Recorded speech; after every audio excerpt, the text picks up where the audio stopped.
Bismillahirrahmanirrahim. Assalamualaikum warahmatullahi wabarakatuh. Waalaikumsalam warahmatullahi wabarakatuh. Pemirsa setia Siraman Kolbu dimanapun berada, mudah-mudahan selalu dalam keadaan sehat walafiat dalam perlindungan Allah Subhanahu Wa Taala. Amin amin. Gimana nih kurbannya nih? Mudah-mudahan lancar ya. Dengan apapun kurbannya, niatkan lillahi ta'ala, insya Allah bernilai ibadah di hadapan Allah Subhanahu Wa Taala. Baik pemirsa, senang sekali saya Bobi Maulana beserta Pak Ustadz Danu bisa menemani pemirsa semua di program kesayangan kita di Malai Kalau Bukan di Siraman Kolbu, Sejukan Hati. Pemirsa, masih dalam suasana Idul Adha, kita juga akan mengusung tema yang berhubungan dengan Hari Raya Idul Adha ini. Tema kita pagi hari ini adalah meneladani Nabi Ibrahim. Nah, seperti apa pembahasannya? Langsung akan disampaikan oleh Pak Ustadz Danu. Silakan Pak Ustadz tausiahnya. Bismillahirrahmanirrahim. Assalamualaikum warahmatullahi wabarakatuh. Waalaikumsalam warahmatullahi wabarakatuh. Amin ya rabbal Amin, alamin. Allahumma amin. Alhamdulillah tema kita saat ini adalah meneladani Nabi Ibrahim. Memang biasanya kalau cerita tentang Nabi Ibrahim bermimpi disuruh menyembelih Ismail putranya, itu suatu hal yang wajar. Untuk meneladaninya adalah pada saat Allah itu memberikan gambaran tentang Nabi Ibrahim harus menyembelih putranya tersebut, itu adalah ketulusan Nabi Ibrahim dalam bertakwa kepada Allah Ta'ala, sehingga pada saat diminta untuk menyembelih putranya tersebut, Nabi Ibrahim juga akan dilaksanakan. Sehingga sampai ditempelkan dengan kejadian yang sebenarnya, pedang untuk menyembelihnya pun baru Allah ganti. Nah, di sini yang harus kita teladani adalah kecintaan Nabi Ibrahim kepada Allah Ta'ala itu melebihi cintanya Nabi Ibrahim kepada putranya yaitu Ismail. Nah, di sini harus kita teladani bahwasanya kita sebagai manusia yang hidup di dunia, jangan sampai belajar, jangan sampai ketakwaan kita kepada Allah Ta'ala luntur hanya persoalan duniawi. Nah, kecintaan Nabi Ibrahim kepada putranya yaitu Ismail tersebut, itu harus kita fahami bahwa cinta kita pada Allah Ta'ala jangan mengalahkan duniawi. Salah satunya bagaimana inna salati wa nusuki wa mahyaya wa mamati lillahi rabbil alamin. Sesungguhnya salatku, ibadahku, hidup dan matiku hanya untuk Allah Rabbul Alamin. Salat harus lillahi ta'ala. Ya, cinta kita pada Allah, salat lillahi ta'ala. Ibadah harus lillahi ta'ala. Jangan sampai salat dipergunakan untuk kekayaan. Jangan sampai salat dipergunakan untuk lulus. Jangan sampai baca Quran dipergunakan untuk biar begini, biar jangan. Cinta kita pada Allah Ta'ala buktikan bahwasanya saya melakukan sesuatu ini semata-mata karena Allah Ta'ala. Jadi intinya adalah jangan takut kalau memang itu petunjuknya benar.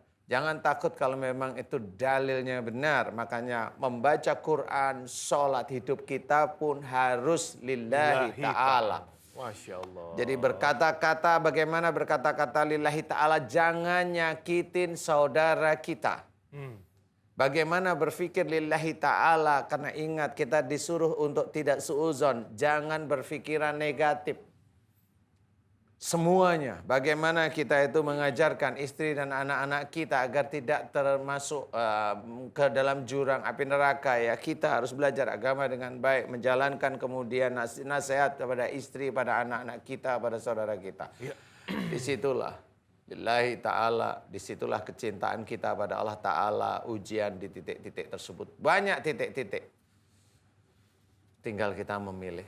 Baik, milih Allah atau milih duniawi. Masya Allah. Kalau duniawi, Allah akan memberi, tapi nanti tidak akan mendapat di akhirat. Tapi kalau akhirat, Allah akan memberi akhiratnya pahalanya, insya Allah dunianya akan mengikuti. Allahu a'lam. Masya Allah, merinding saya. Terima kasih Pak Ustadz tausiahnya, luar biasa. Mudah-mudahan bisa dipahami. Pak Ustadz sekali lagi terima kasih, luar biasa.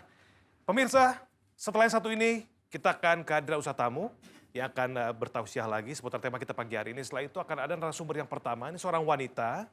Jadi narasumber kita ini saat sholat ada makhluk tinggi besar yang mendatanginya.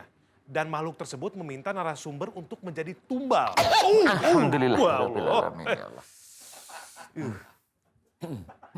Aduh ya Allah lemes. Aduh Ustaz. Lemes ya Ustaz. Maaf, Iya ya bersin, Pak Ustaz. bersin. Iya nggak apa-apa. Oke. Ini baru pertama kali terjadi makhluk bisa mendatangi kemudian bilang mau jadiin narasumber kita tumbal. Seperti apa? Jangan kemana-mana, tetap di Siraman Kolbu, Sejukan Hati.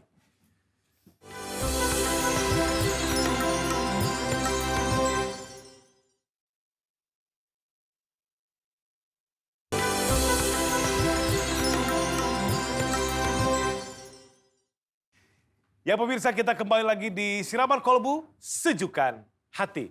Baik pemirsa, selanjutnya akan memberikan tausiah seputar tema kita pagi hari ini, meneladani Nabi Ibrahim. Kita persilakan untuk Ustaz Abi Gifran, silakan. Ya Rabbi bil Mustafa balligh maqasidana waghfir lana ma madha ya wasi'al karami. Bismillahirrahmanirrahim. Assalamualaikum warahmatullahi wabarakatuh. Waalaikumsalam warahmatullahi wabarakatuh. Alhamdulillah wassalatu wassalamu ala rasulillah Sayyidina wa maulana Muhammad ibn Abdillah. La hawla wa la quwata illa billah, amma ba'du. Yang sama kita hormati guru kita sama-sama Al-Ustaz Danu, mudah-mudahan dimuliakan oleh Allah. Yang sama kita hormati Mas Bobi, mudah-mudahan dimuliakan oleh Allah. Amin. Segenap para pemirsa dimanapun berada, mudah-mudahan di hari yang penuh suci ini Allah Subhanahu wa Ta'ala sucikan hati kita, luruskan niat kita, dan senantiasa mudah-mudahan amal kita semuanya dalam kebaikan di mata Allah Subhanahu wa Ta'ala. Bapak Ibu yang dirahmati oleh Allah Subhanahu wa Ta'ala, tema yang akan kita angkat adalah meneladani daripada akhlak Nabi Ibrahim. Subhanallah, Nabi Ibrahim adalah nabi yang menjadi nabi kekasihnya Allah. Sampai Allah memberikan predikat kepada Nabi Ibrahim, ini adalah Khalilullah, kekasih Allah Subhanahu wa Ta'ala. Ini adalah satu predikat yang belum tentu Allah berikan kepada nabi-nabi yang lain. Kenapa bisa demikian? Karena Nabi Ibrahim dibentuk, dibesarkan dengan ketauhidan yang sangat luar biasa. Sehingganya apapun ujian, apapun cobaan, apapun ancaman, yang itu semua akan menghancurkan diri Nabi Ibrahim. Tapi ketauhidannya, ketaatannya, dan keimanannya teguh kepada Allah Subhanahu wa Ta'ala. Ujian yang sangat luar biasa itu terlihat ketika Nabi Ibrahim dilempar ke dalam api oleh Raja Namrud. Sehingga adalah apa? Turun ayat Al-Quran. Kuni bardan wasalaman ala Ibrahim. Wahai api, engkau zatnya panas. Ketika Nabi Ibrahim dilempar, maka engkau seketika menjadi dingin. Atas apa? Kehendak Allah Subhanahu wa Ta'ala. Apapun, kalau Allah sudah berkehendak, maka tidak ada yang bisa merubah keadaan itu. Ini tercermin dari keteguhan iman Nabi Ibrahim alaihissalam. Yang kedua, Nabi Ibrahim punya akhlak yang sangat mulia.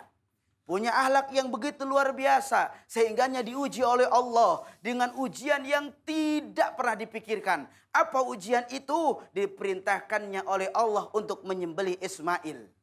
Dalam rangka apa? Taqarrub ilallah. Sehingganya ini menjadi bulan Idul Adha, bulan kurban. Kenapa sebabnya? Karena di sini ada historis yang menyatakan taqarrub kepada Allah Subhanahu wa Ta'ala. Nah, dari jalan keikhlasan menyembelih yang tadinya seorang Nabi Ismail digantikan menjadi gibas adalah bentuk daripada ketaatan kepada Allah Subhanahu wa Ta'ala. Oleh karenanya jelas tadi disampaikan oleh guru kita bahwa senada dengan ayat yang Allah sampaikan kepada kita semua, la tulhikunna amwalikum wa auladikum an dzikrillah fama yaf'al dzalika faulaika humul khasirun. Jangan sampai hartamu, keluargamu, anakmu malah menjadikan engkau lupa kepada Allah. Kalau ada orang yang demikian, maka mereka termasuk orang yang rugi. Siapa mereka? Yang ketika punya dunia melupakan Allah. Ada yang begitu ada?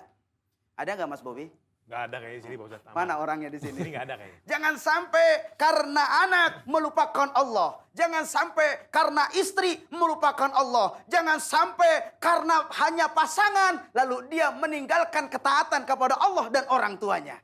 Ini cerminan anak soleh, taat pada orang tua pada dalam kebaikan, taat kepada Allah dalam kebaikan. Sehingganya mari sama-sama dari Idul Adha ini, dari kurban ini, kita semua bisa mendekatkan diri kita kepada Allah dengan amal kita, dengan ibadah kita, dengan tingkah laku kita, dengan perilaku kita. Sehingganya apapun yang kita lakukan ini dijadikan ibadah oleh Allah Subhanahu wa taala. Mudah-mudahan bisa bermanfaat buat kita semua. Terima kasih. Assalamualaikum warahmatullahi wabarakatuh. Waalaikumsalam warahmatullahi wabarakatuh. Silakan duduk Pak Ustadz. Ustadz. Iya.